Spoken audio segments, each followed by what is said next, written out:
From the Gray Man Briefing, this is a summary of recent developments regarding the Second Amendment, cybersecurity, protests, supply chain disruptions, national security, law and order, free speech, censorship, government oversight, and more. Now, for your situational awareness, Super Essie will be reading out the latest update. Get briefs sent in real time at graymanbriefing.com. That's gray with an A. Let's get into it. Today, we're going to be looking into incidences related to Hurricane Helene, specifically how FEMA is reportedly seizing food, also those rotor washes by helicopters destroying relief supplies. We're next going to be looking at that Bank of America cyber issue that left citizens with $0 balances displayed. Also, Chinese hackers accessing AT&T and Verizon phone conversations, 24 states that had their water utilities hacked, and the week of rage by Hamas and pro-Palestinians across the U.S. First, let's begin with a national security briefing. The FBI and the Department of Homeland Security issued a public service announcement warning of potential threats in the U.S. related to the anniversary of October 7th, when attacks on Israel began. Violent extremists and hate crime perpetrators may view this anniversary as an opportunity to provoke violence. The announcements highlighted potential targets including Jewish, Muslim, and Arab institutions, along with large public gatherings. In Burnett County, Texas, we're moving into a major incident briefing. So in Texas, an attempted active shooter incident at Epicenter Church occurred. It was prevented by church security. Two masked men were encountered by a security team member when one of the men brandished a rifle. The security member fired 3 rounds. The suspect fled the scene in a white van, and local law enforcement is urging churches to review and update their security plans. Unconfirmed reports suggested that the suspects were Middle Eastern and armed with an AK-47, wearing white headdresses. Some of these reports are from actual church security team members, as well as local news outlets. Moving into natural disaster, there are claims that $750 one-time payment to Hurricane Helene victims is a loan that must be repaid, or the government could seize property. FEMA clarified that this payment is a grant and does not need to be repaid. This was clarified on their website and through their spokesperson on X. Additionally, FEMA may inspect homes to determine eligibility for further disaster assistance. So if you do apply for that aid, FEMA has the right to come onto your property and check out your house. There have been numerous reports claiming that FEMA is seizing supplies from private citizens attempting to deliver aid to Helene victims.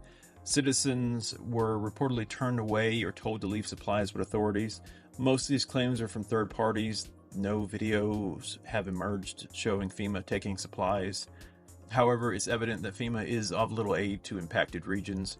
Thousands of interviews and social media videos show victims expressing gratitude to civilian-operated relief groups and no praises or acknowledgement of federal aid. Separately, some local governments in Florida allegedly enacted disaster orders prohibiting the sale of firearms, but these laws were later rescinded. At least in one county they were rescinded. There are also claims that North Carolina's governor initially refused federal aid, but later requested and received assistance.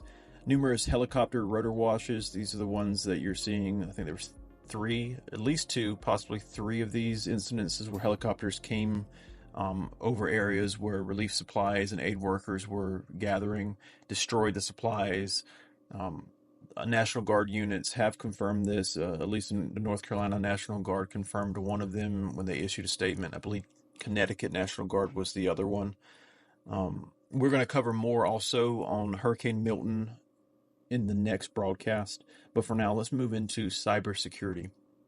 Chinese hackers using Salt Typhoon infiltrated U.S. broadband providers, including AT&T, Verizon, and Lumen, possibly accessing systems used for federal court-ordered wiretaps. The hack may have compromised systems for months, posing significant national security threats. A cyber attack on the U.S. Capitol exposed the personal information of 3,000 congressional staffers, including passwords linked to government emails. The data was found on the dark web. Iranian hackers associated with APT-42 targeted officials linked to both President Biden and former President Trump on WhatsApp. That's a Facebook Messenger. Well, it's not Facebook Messenger. It's a Meta-related messaging app. They posed as tech support in spear phishing attempts.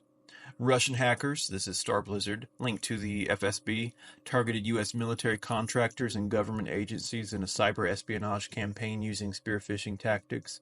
Authorities have taken action to seize domain names associated with that group. Bank of America experienced widespread nationwide disruptions.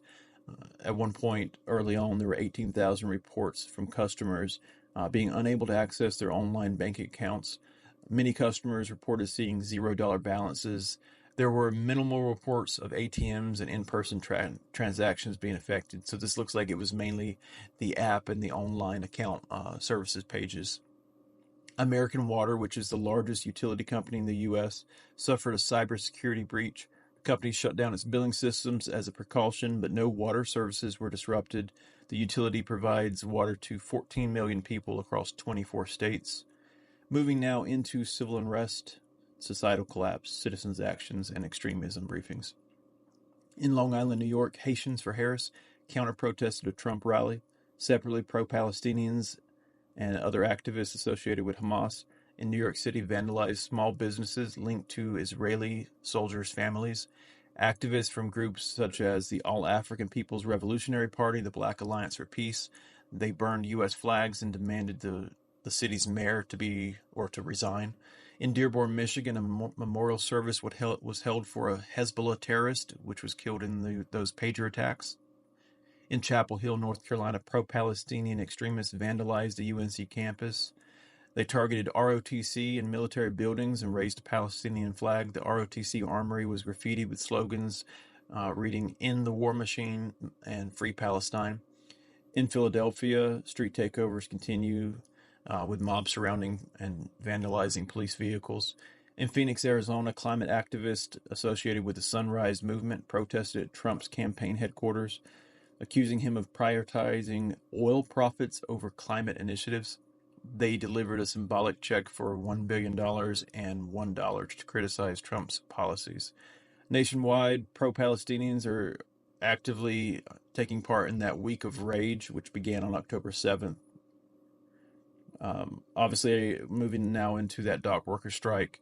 It's over, at least temporarily, until January 15th. That's when the extended contract will end, and we'll see if there'll be another strike. Yeah, that's it this time, guys. We did this one pretty fast.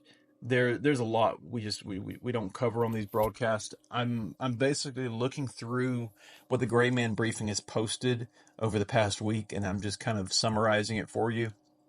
If you want to see the sources, the videos, if you want to read more into this or see the debrief, which is the Gray Man Briefing's form of an analysis or their assessment, please go to thegraymanbriefing.com and sign up. It's $5 a month, and it's some really good intel, you guys, especially those in the prepared with the prepared mindset. You're going to need and want more of this info. But that's it. And as always, guys, remain aware, guys and girls. Remain aware, be vigilant, and stay safe.